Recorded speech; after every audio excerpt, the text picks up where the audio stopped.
Hey there, welcome back to gggaming. So here it is, the first showcase for the 7-star Tera Raid boss, which is Porygon2. This is going to be all about Koraidon and how you can easily solo this thing with Koraidon. It's not too bad. Let's do it. Going to show you how it's done.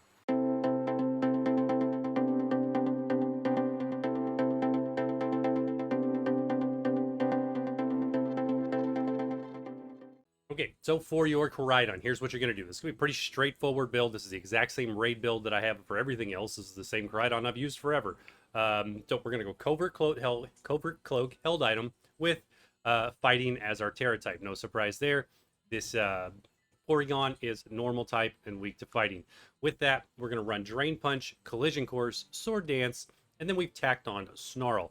Snarl really does help us survive, especially kind of in that critical shield point where we need to buff up a little bit. So here's what you're going to run.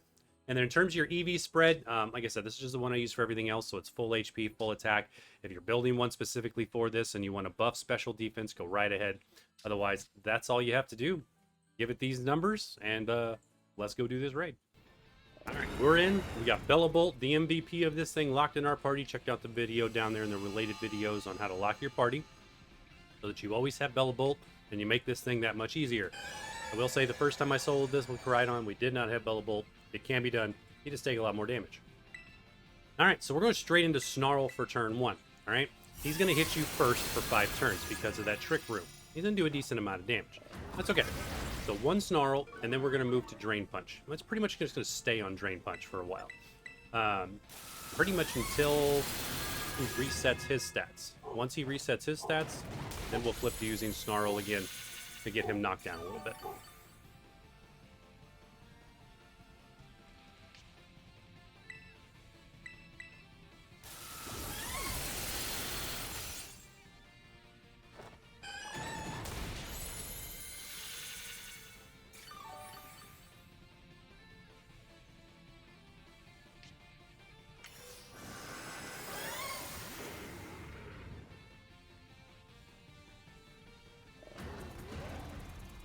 Sorry about that. All right, so Drain Punch, staying on Drain Punch. He's going to reset his stats at, what is it, 70, it's 80% time. Then he resets our stats at 70% time.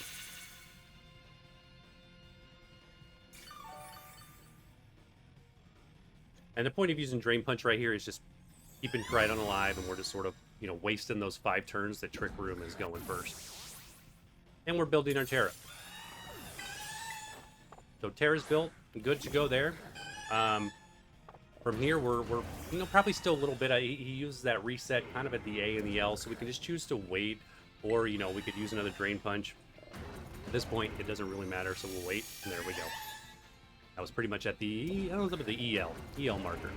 So he's cleared himself. From there, I'm going to go into Snarl. He's going to get to go first here, so that might have been the only consolation to use another move there. Snarl would have went first. Now, I'll go first. So we're going to go straight into a second Snarl. This is kind of point. Use 2 Snarls. I've done it with 1. With Bolt, probably, honestly, you're probably fine with 1. And then I'm going to go into 1 Sword Dance. Has he cleared my... He's not cleared my stats yet. So what we'll do is we'll Tera and Drain Punch, because I don't believe he's cleared our stats yet. So don't Sword Dance until after he clears your stats. And there's about 10% time set there difference. 80% he resets his, 70% he resets ours. So after this move, he should reset us. If he didn't already and I just missed it. Either way, this will get me healed up.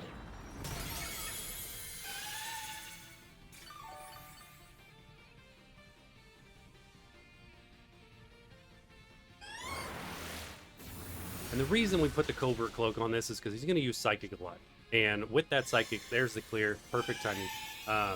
Drops your special defense, and that it gets really bad for Koraidon if his special defense gets dropped, because obviously this it's a 7-star raid boss. He can and will one-shot with a critical hit, especially with the special defense down.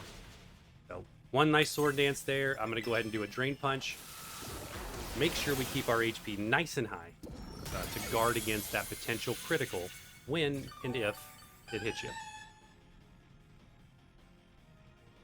I think I said in the other video, but the main video, he will not reset our stats again. So I am free to buff this Koraidon all the way to the max.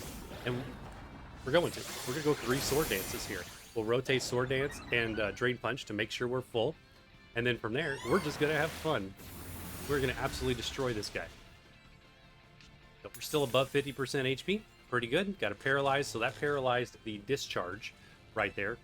Really, really nice. Because if that would have hit, I would have just gone into using the drain punch. And then come back the next turn and use the other sword dance. Alright, now we're ready to go ahead and drain punch to get rid of the shield. We are max attack on this Koraidon.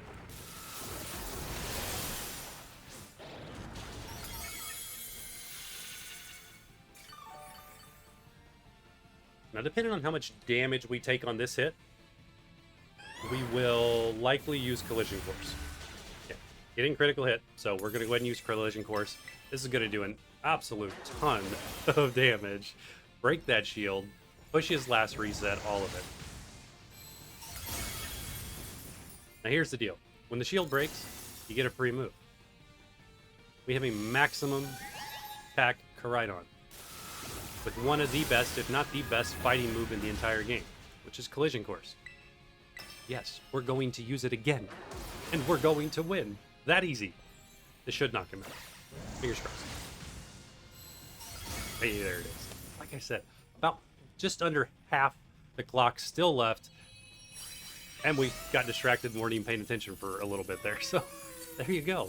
Get Bella Bolt in your party, or don't. Get a healer, something, and just wreck this thing with Koraidon just like that. Let me know what you think. Let me know the build you are using. Go check out the other showcase, and I will absolutely be doing more showcases as we figure out more stuff with this. Hit that like button and hit the sub button if you've not, and we'll see you in the next one.